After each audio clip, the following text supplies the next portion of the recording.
There was something wrong with the house. Eric had never been to Houston before, but when his childhood friend Mark went missing after sending a strange email, he followed the trail here. The message had been brief, rushed, full of paranoia and desperation. If I disappear, find Dionia house. Don't go inside. Mark hadn't been heard from since. The address in the email was easy enough to find. It led Eric to a quiet suburban street, rows of houses nearly identical in shape. Except one, the house at the end, it was gray. Not old, not new, just out of place. It gave off a static feeling, like an old TV that was still on but not tuned to any channel. Eric stood on the sidewalk staring. Something about the windows felt off, like they were watching him instead. He walked up to the front porch. The door was slightly ajar. Against his better judgment, and despite the warning, he pushed it open. Inside, everything felt muted. The wallpaper was aged, but not dusty. The furniture was covered with white sheets, untouched for years, yet the house smelled clean, too clean. He called out, "Mark?" No answer. He stepped in. The door closed behind him. Not slammed, clicked, like a mouth sealing shut. That's when he noticed the silence. It wasn't natural silence. It was absolute. No creaking wood, no distant traffic. Even his own footsteps were swallowed by it. Then came the layout. He moved through a living room into a hallway, then back into the same living room. At least it looked like the same one. But the coffee table had changed. The painting on the wall was now upside down. One of the covered chairs was gone. He tried to go back to the entrance. It wasn't there anymore. Eric wandered room to room, each one bending logic further.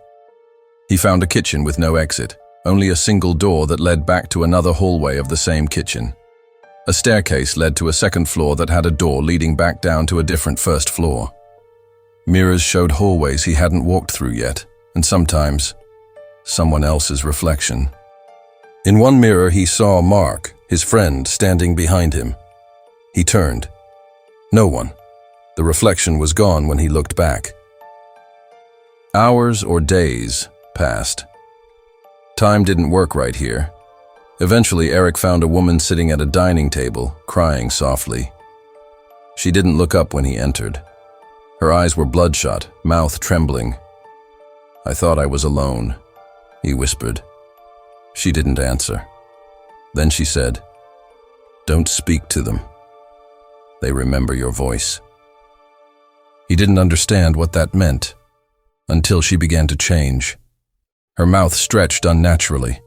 Her voice mimicked his exactly, repeating his words back to him in perfect cadence. "I thought I was alone.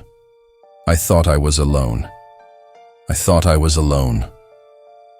Eric backed away as her skin peeled away like paper. He ran. Eventually, he found a door with sunlight behind it. An exit. He opened it to a front porch, identical to the one he entered. But the street outside was different. The houses were melted together, as if someone had tried to paint reality and gave up halfway. The sky had no sun, just static clouds that didn't move. And there, standing by the mailbox, was another Eric. The copy smiled. Not like a person smiles, but like something trying to look human. Eric slammed the door. He found a room filled with letters, all from different people. Each one said something like, "Don't go into Dionia house. It won't let you leave. It doesn't live here. It is here." At the bottom of the pile, one envelope was addressed to him. Inside, a letter in Mark's handwriting. "If you're reading this, you're already part of it. Dionia isn't a house. It's a trap, a carnivorous structure, like the plant. It feeds on possibility, eats your reality from the inside out. You don't escape. You just become another room. Please, don't look for me." Eric dropped the letter. Behind him, a new door appeared. It hadn't been there before. He opened it. Inside was his childhood bedroom, perfectly recreated.